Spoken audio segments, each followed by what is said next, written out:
일본의 경우에는 국교가 따로 없습니다. 신을 믿기는 하지만 하나님 등의 특정한 신을 믿는 것이 아니라 만물의 신이 있다고 믿는 것이 일본인들의 보편적인 생각이죠. 그렇기에 일본에는 수많은 신사가 있는데요. 어느 정도 규모가 있는 신사는 8만 8천 곳에 달하며 알려지지 않은 작은 신사들까지 포함하면 2, 30만 군데나 된다고 하죠. 그런데 이렇게 수많은 신사 중에서도 1% 안에 드는 신사에 있는 동상의 정체가 뒤늦게 드러나 일본이 발칵 뒤집히고 말았습니다. 자신들이 숭배하던 동상이 사실 한국에서 건너왔다는 사실을 알게 된 것인데요.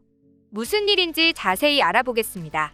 일본은 역사적, 문화적으로 신토와 불교의 영향을 강하게 받아왔습니다. 그래서 일본의 길거리에서는 한국에서 흔히 보이는 십자가 대신 신사와 사찰을 쉽게 찾아볼 수 있죠. 그리고 일본에서 신성시되는 영물이 있습니다. 일본 신사를 지키는 고마이누입니다. 신사에 방문하면 고마이누 조각상을 만날 수 있는데요. 사악한 것들을 들어오는 것을 막아주는 역할을 하기 때문에 대부분 본당의 정면 앞에 세워집니다. 그런데 사실 상상 속의 동물인 줄만 알았던 이 고마이누가 실은 실존했을 뿐 아니라 한국의 개라는 뜻을 지니고 있다는 사실 알고 계셨나요? 처음 이 사실이 알려졌을 땐 일본인들은 하나같이 부정하기 바빴습니다. 자신들이 신성하게 여기던 영물이 한국으로부터 기원한 것이라니 도저히 받아들일 수 없었죠. 하지만 일본의 유명한 역사학자인 우에다 마사아키 교수가 고마이누는 고구려개라고 폭로해버리고 맙니다. 일본 위키 사전에서는 고마이누를 설명하길 사자와 개의 모양을 한 상상의 동물로 규정하고 있습니다. 그러면서 아스카 시대에 일본에 건너왔는데 처음에는 사자 모양으로 두 마리를 세웠으나 헤이안 시대를 들어서면서 한쪽은 사자, 한쪽은 개 모양으로 바뀌었다고 합니다. 그러면서 고마이누는 고대 인도에서 부처를 수호했던 사자에서 유래했다고 적혀 있었죠. 하지만 여기에서 앞뒤가 맞지 않다는 것을 느낄 수 있습니다. 만약 정말 인도에서 건너왔다면 인도계로 불려야 하는데 왜 고마이누라고 불리고 있냐는 것입니다. 이에 우에다 마사아키 교수는 단호하게 답을 내놓았습니다. 고마이누는 고구려계다. 그것은 고마는 고구려를 이해한다면 간단명료한 답이다. 따라서 고구려계를 인도계라고 설명하는 것은 맞지 않는 이야기다. 그리고 이를 뒷받침하는 이야기가 한 가지 더 있습니다. 과거 삼국시대부터 한민족과 함께했던 개가 있었습니다. 하지만 신라 유물에서 정체를 알 수 없는 형태의 조각이 발견되기 전까지는 아무도 그 존재를 몰랐죠.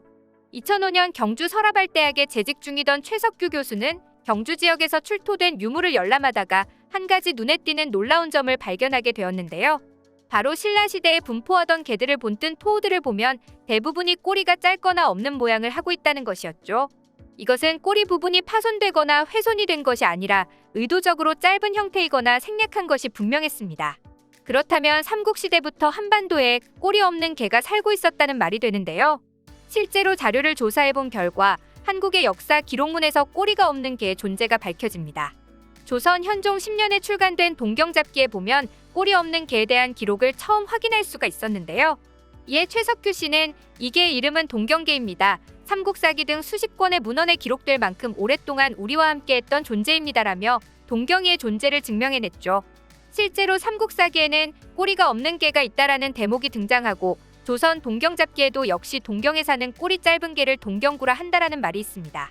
여기서 말하는 동경은 일본의 도쿄가 아니라 고려시대 삼경 중 하나였던 현재의 경주를 말하죠.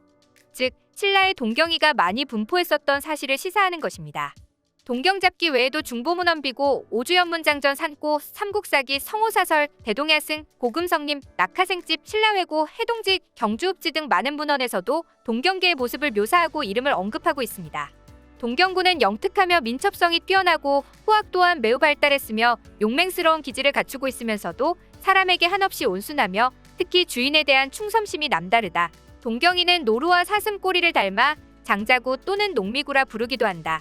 그런데 왜 동경이는 한반도가 아닌 일본에서 영물이 되었던 것일까요? 일본은 인정하고 싶지 않아 하지만 과거 한국이 일본에 건너가서 선진 문명을 전해주었습니다. 그리고 그것에 감사해하던 일본인들은 그 지도자가 세상을 떠나면 지도자를 신으로 모시는 사당을 만들었는데요. 이때 그 지도자가 생전에 길렀던 개가 동경이고 이걸 조각하여 만든 것이 바로 고마이누였던 것입니다. 그렇다면 우리는 왜 동경이를 잊었던 것일까요? 동경이는 어느 순간 사람들에게 멸시를 받으며 멸종 위기까지 가게 되는데요. 그건 바로 일본의 만행 때문이었습니다. 때는 일제강점기로 본격적으로 일본의 군경들이 한반도에 들어왔고 한반도 전역을 돌아다니기 시작했습니다. 그리고 그들의 눈에 들어온 것은 바로 동경이었죠. 동경이를 본 그들은 크게 노하며 동경이의 씨를 말리려고 들었는데요. 그 이유는 조선의 개가 감히 일본의 신성한 동물인 고마이누를 닮았기 때문이었죠.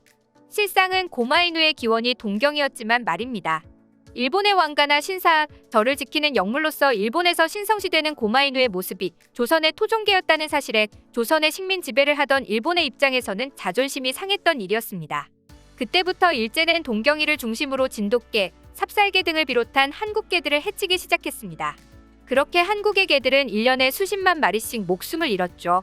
거기에 일본은 문화말살 정책의 일환으로 동경개에 대한 악의적인 소문과 편견을 퍼뜨리기 시작했습니다. 꼬리가 없어서 될 수 없는 동물이다. 얼굴도 못생기고 꼬리도 없어서 불길하다.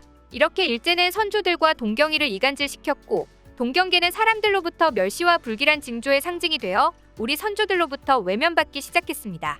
결국 동경이는 목숨을 잃고 개체수가 급격하게 줄어들게 되었죠. 하지만 동경개에게 한 줄기 빛이 생기기 시작했습니다.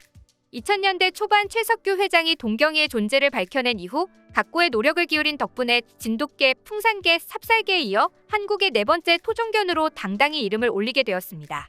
그리고 국가지정문화재 천연기념물 540호로 지정되기도 했죠. 이 모든 결실이 그냥 이뤄진 것은 아니었습니다. 동경이를 천연기념물로 지정하기 위한 유전학적 검증 연구 경비는 엄청났는데요.